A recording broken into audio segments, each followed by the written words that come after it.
This episode is brought to you by Squarespace, the all-in-one platform to build a beautiful website and grow your brand.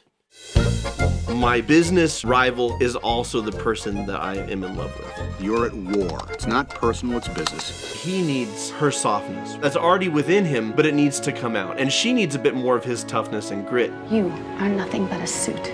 Am I still in love with them after I've seen them at their worst? I fall back on witty repartee in the form of insults and sparring. But what I'm actually doing, and what I keep doing, is I keep hurting her by not revealing this other side of myself.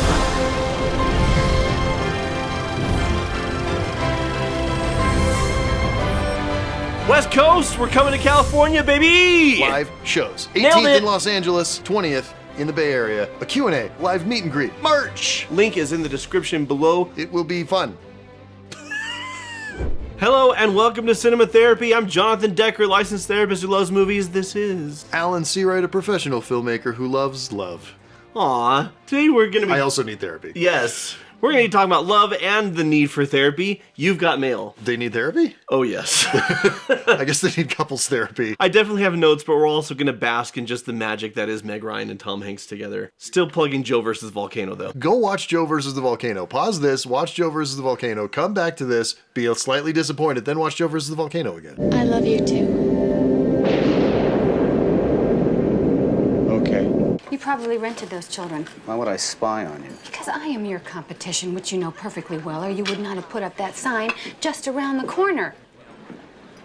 The entrance to our store is around the corner, and there's no other way of saying that. It's not. But her bookstore is called Just Around the Corner. He's deflecting. The phrase around the corner. She's attacking, he's deflecting. What is that?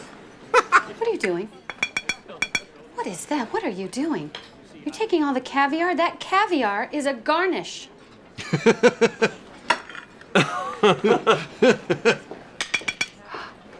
Look, the reason So one thing I'd never noticed before, spending the day with Annabelle and Matt. she takes it off of his plate. Oh my gosh, she is. Scooping it off of his plate.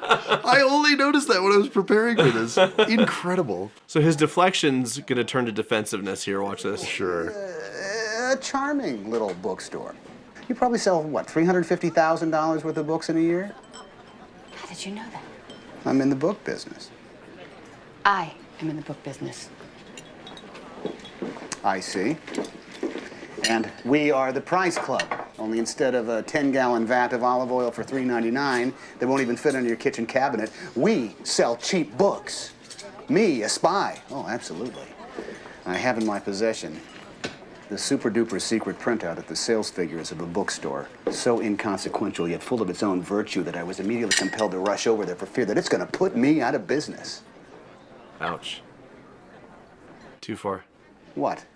My breakdown of personality types, and there's a million, there's Myers-Briggs, there's the color code, there's so many, but like, I like to go very simple with what I call dreamer, healer, closer, thinker, 4 types. And your healers, which is what Meg Ryan's character is, are very warm and nurturing and personable, and they're all about connection, and they're all about comfort. She runs this cozy little bookstore that provides comfort for people and connection in the community, but it's also comfortable for her because she's carrying on the family business from her mother. Right. She's not going out and doing her own thing, establishing herself. She's just business as usual, right?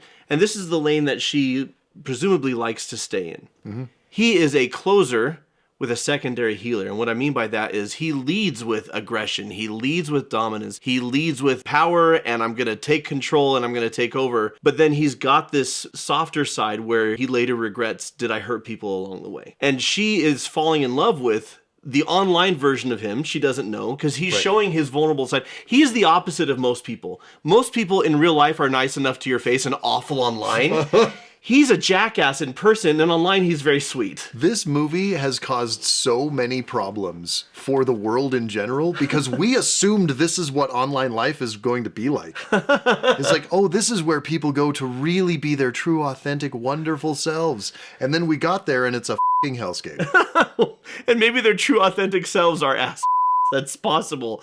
But the issue, of course, is when he meets her the first time and he's in her bookstore with the kids, she sees this softer side. She sees this side that not a lot of people get to see. But as soon as she starts talking about him being a competitor, he deflects. As soon as she starts going after him, he goes from deflecting to defensive, and now for him, that's blood in the water. Hey, have you seen...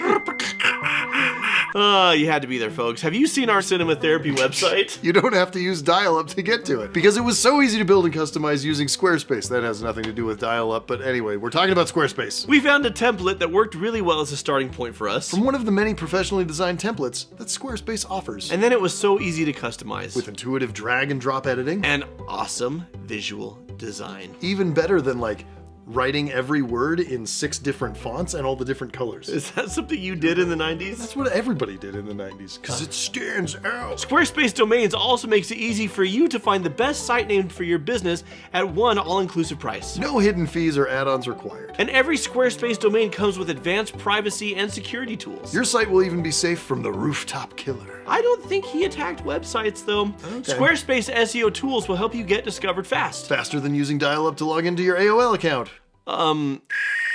Every website is optimized to be indexed with an auto-generated sitemap. Meta descriptions. And more. So your site will show up more often on search engines. And reach more of your ideal audience and customers. So whether you need to build a website for your adorable children's bookstore, or your typewriter appreciation fan group, I'm actually in one of those, or to sell your specialty school supplies like bouquets of sharpened pencils, Squarespace will work for you, and you won't have to spend months designing a website. Check out squarespace.com for a free trial, and when you're ready to launch, go to squarespace.com/cinematherapy and use code cinematherapy to get 10% off your first purchase of a website or domain. And what we're gonna see is he acted like a jackass because he led with the closer side, but the healer side's gonna regret it. Do you ever feel you become the worst version of yourself?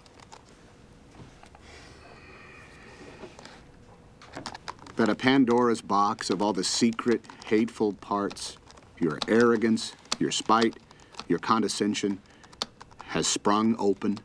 Someone provokes you, and instead of just smiling and moving on, you zing them.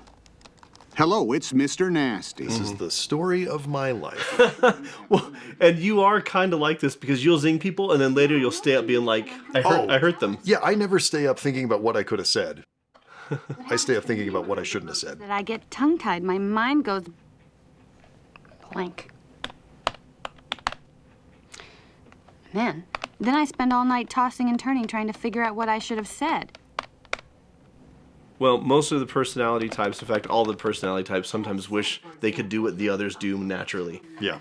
She, as a healer, being kind comes naturally, but she wishes she could zing people. She wishes she could... Oh, look, there is something deeply satisfying about absolutely undercutting someone's argument and their self-confidence at the same time. It feels great for about a second and a half. Yeah. Nothing. See, she can't even think of it now. Even now, days later, I can't figure it out. Wouldn't it be wonderful if I could pass all my zingers to you, and then I would never behave badly, and you could behave badly all the time, and we'd both be happy? But then, on the other hand, I must warn you that when you finally have the pleasure of saying the thing you mean to say at the moment you mean to say it, remorse inevitably follows. And then we get just a great bit of nonverbal acting from Tom Hanks, where his face falls and he's remembering the thing that he said and how much he regrets it. And that leads into some more typing. But like, man, these are two actors at the top of their craft, being charming as hell, you know, letting us into their emotional worlds. And also, gotta shout out the great Nora Ephron. This was an unsolved problem. So much of our modern lives are this or this. How do you make that cinematic? Right. How do you make it cinematic? I mean, the way I see it is in conversations on screen, you need nonverbals, you need to see the facial expressions, you need vocal intonation so you understand the emotion behind what's being said. And that's why this works, because you get to see and experience all that, even if it's just people typing. He feels remorse. She's falling in love with the real him, the buried him. It also helps the audience not hate his guts. Yep. You know, because he's pretty hateable. Well, to her face, and in the business setting, he's a fairly detestable figure. He's a third-generation fail son, except that he's not a failure. except in personal relationships. But like, dude's inheriting a business from his dad and from his dad's dad, who are both philandering douchebags. Philandering douchebags in their personal life, and then in their business lives, they delight in shutting down other businesses and divide and conquer. Yeah, right? cutthroat monopolists. Right. Gross. These are gross people. But that also helps us like him because we think, okay, it's a miracle he has a heart at all. Look at where he came from. As a strong closer, to have balance, he needs the softness of a healer, which she brings out of him. And she needs some of his toughness, some of his backbone. She needs to stand up for herself more, which is one of the ways that this couple, even though they're different, they influence each other in positive ways. I guess even before they're a couple, right? As they're falling for each other. And I will say, as a sailor, one way we know that Tom Hanks is a good guy who has descended from bad guys, his dad has a big giant motor yacht and he's got a smaller sailboat. I'm the captain now. Just saying, good people. Because the man who is coming here tonight is completely unlike you. The man who is coming here tonight is kind and funny. He's got the most wonderful sense of humor. But he's not here. Well, if he's not here, he has a reason, because there is not a cruel or careless bone in his body. She is inferring a lot. Mm-hmm. Yeah, we'll talk about that. Yeah. Homogenize the world, mochaccino land. You've deluded yourself into thinking that you're some sort of benefactor bringing books to the masses. But no one will ever remember you, Joe Fox. And maybe no one will remember me either, but plenty of people remember my mother. And they think she was fine, and they think her store was something special. You are nothing but a suit. Boom. And then there it is.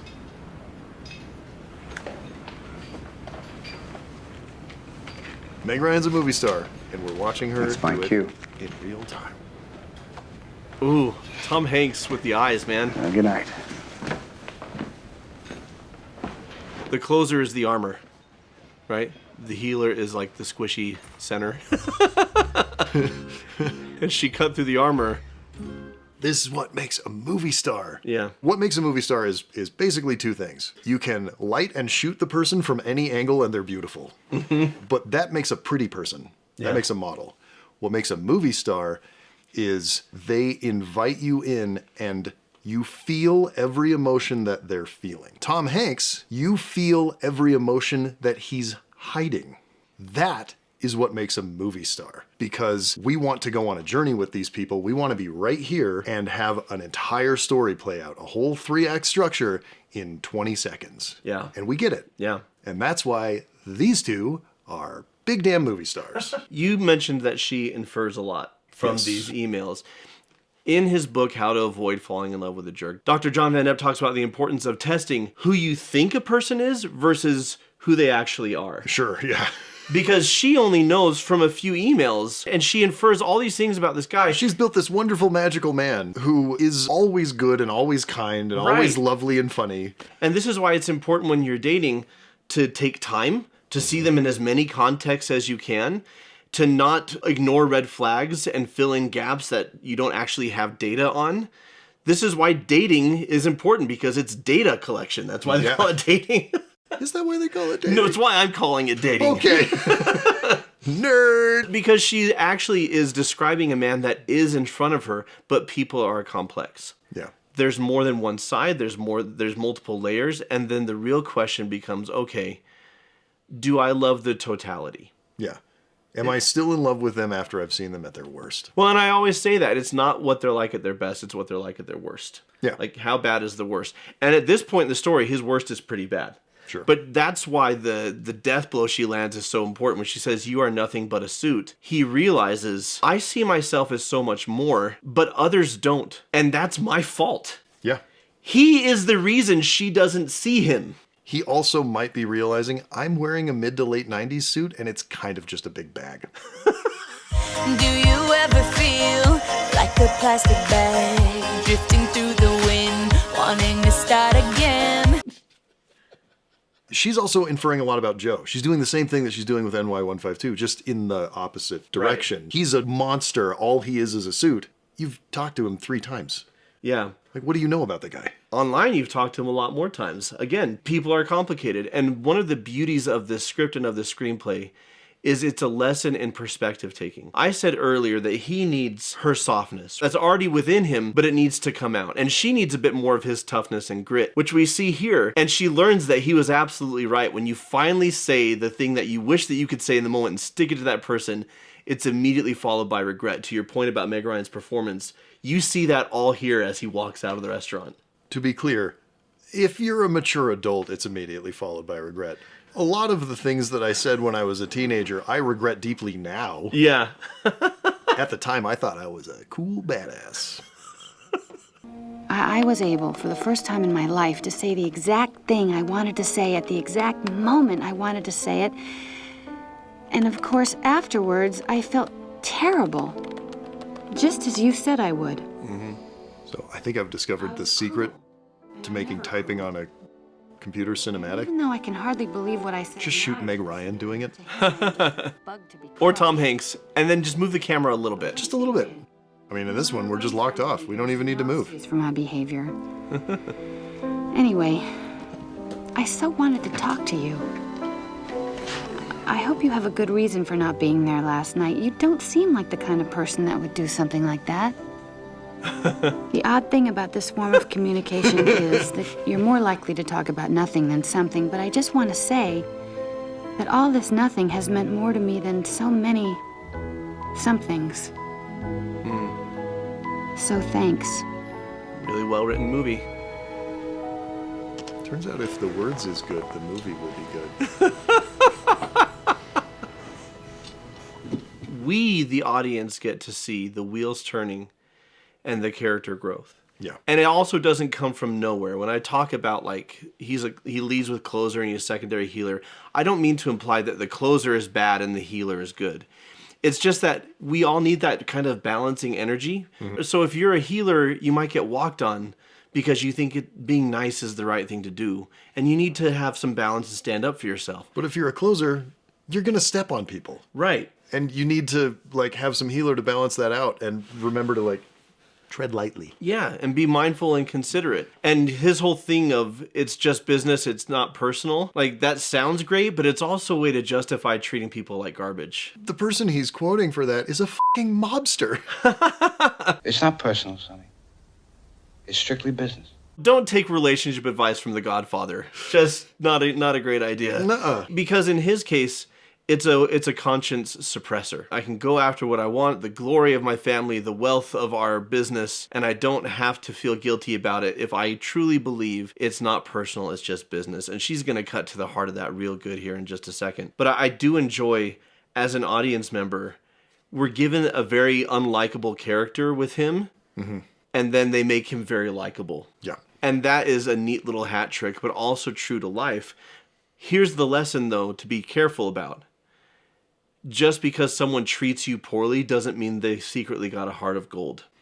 Most people are not fictional Tom Hanks. And also it's important that if the person that you're interested in needs to work on themselves, don't get involved with them until they've done that work. Dear friend,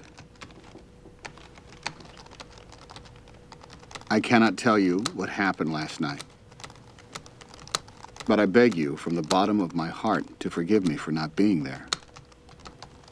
He also knows from his interactions with her online that his quote-unquote mean and nasty business rival is the sweetest person in the world. For what happened. I love the, nope, I can't I feel terrible. lie. Found yourself Yeah. I can only lie by omission. additional pain. But I'm absolutely sure that whatever you said last night was provoked, even deserved. And everyone says things they regret when they're worried or stressed.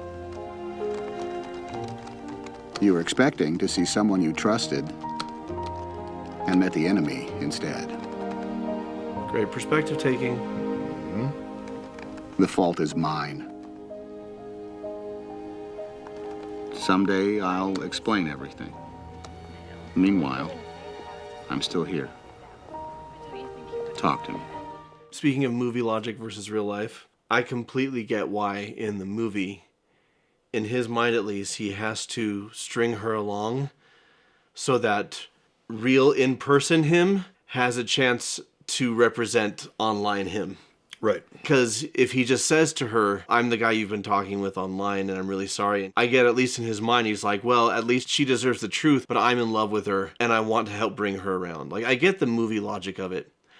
I don't know that I could actively endorse, like if I were his therapist, continuing a line now that he knows who's who and she doesn't. Yeah, keep up the dual identity for at least a few months to really solidify your standing here. Just be Batman. Keep up the dual identity to establish your trustworthiness. That's not advice you would give? That's not advice that I would give. Again, it doesn't ruin the movie for me. Yeah. Because I understand that movies operate by movie logic. I'm just saying, again, watch movies with your brain turned on and say, this is how it works here. It's not how it would work in real life. Listen, these are a bunch of people who live in a magical fairyland version of the Upper West Side. None of this is real. I know I keep bringing up James Bond when we talk about rom-coms, but really to me, and it seems like they couldn't be further apart, but here's why I keep doing this. I enjoy James Bond movies. I don't base my life on James Bond movies. I would never ride a motorcycle off a cliff to chase a plane that was falling. I would never do that. And that's where we're different. Have done, would do again. It wasn't personal. What is that supposed to be? I'm so sick of that. All that means is that it wasn't personal to you. I love this. But it was personal to me. It's personal to a lot of people. I mean, what is so wrong with being personal anyway? Intentions don't matter. Nothing. Because whatever else Results anything is, do. it ought to begin by being personal. Intentions don't matter as much. Yeah. My head is starting to get fuzzy. But that's... And Tom Hanks is so good at... Why did you stop? You could see the paradigm shift happening behind the eyes. I wanted to be your friend. Oh. I knew it wasn't possible. What can I say? Sometimes a guy just wants the impossible.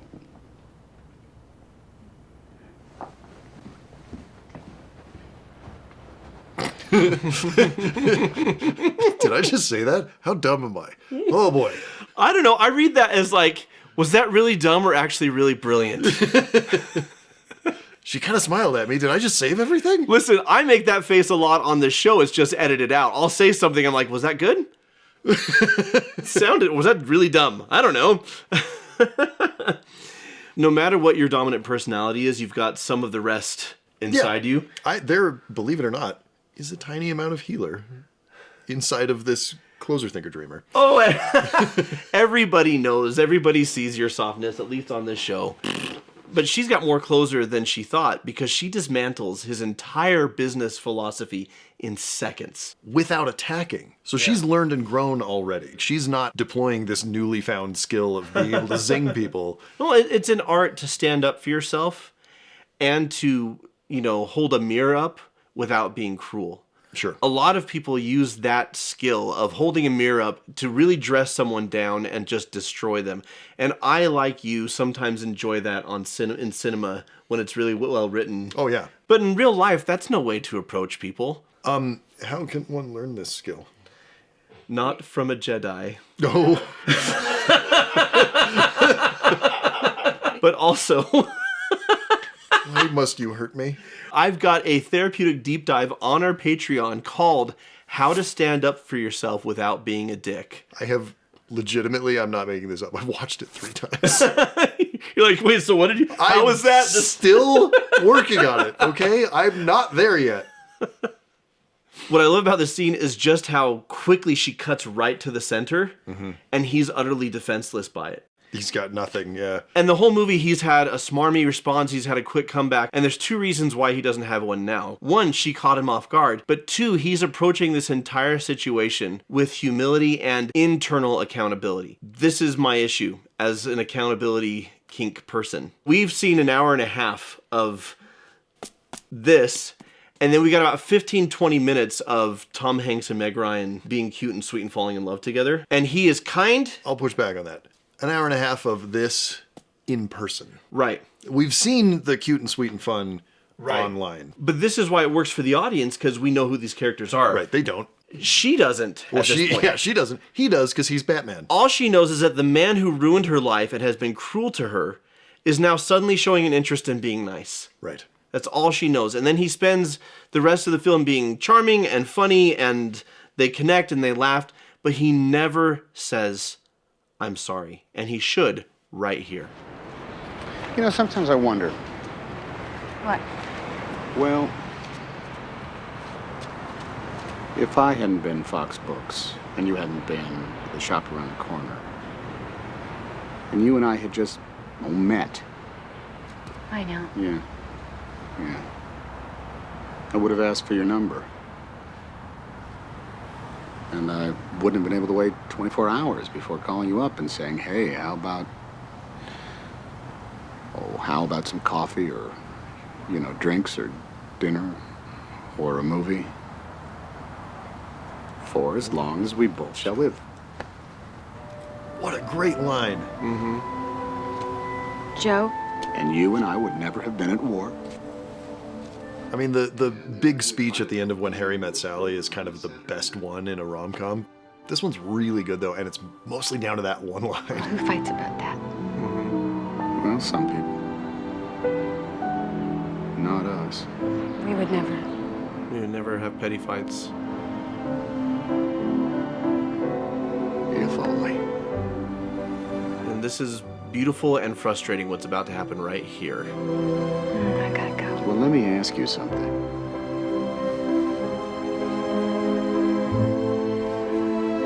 How can you forgive this guy for standing you up and not forgive me for this tiny little thing? I'm putting you out of business. And I know he plays it as a joke. Oh, how I wish you would. It's a tiny little I really thing. have to go. But it's a dismissive, minimizing joke. Yeah. And here, he's being vulnerable, he's asking for forgiveness, and he's expressing longing and expressing genuine affection. She is wearing the greatest slacks in the history of movie dance. And the 90s were a special time for fashion. But he never acknowledges wrongdoing. And my issue is, because of the previous scene, we see it. He was wrong, and he knows he was wrong. The moment she says what she says about business being personal, it's the most personal thing in the world, that lands, he knows he can't hide behind it anymore. And if you're going to spend so much time watching them hurt each other and then seeing her just devastated because of him, you need to do the work to win her back over and us back over. I am going to offer the tiniest bit of pushback. Okay? In the text of the film, this is several months later, and we've seen them hanging out and getting to know each other and whatever. And the subject of she is thriving has been brought up. She's finding new opportunities. Things Doing are well. going well. She's getting to explore her own life instead of just living her mom's life. So there's a little bit of that, but I agree that he should take full accountability here. Yeah. He should come 100% clean. But I don't think it's as big of a deal, maybe, because we have this context of things are actually going well and she's pretty happy. I think because things are going well, it doesn't absolve him from saying what needs to be said. No, absolutely correct. You know, because what are you trying to do? You're trying to establish trustworthiness. You're about to reveal yourself, by the way, as both the person who put her out of business and the person who stood her up. So actually, she has a lot more Whoopsie. to steal a line from Loki, right? I know what I did and I know why I did it. Right. And I'm not that person anymore. For him to say, I know that I hid behind this philosophy. I truly believed in it. And I don't see the world that way anymore. And I'm so sorry that I hurt you. Because she's going to see, in a rush of conflicting emotions, her greatest confidant, support, and comfort, and the person who hurt her the most are the same person. Yeah. How do you navigate what's what? You have to assure her that the person who hurt her is gone. Yeah. And the way to do that is through accountability.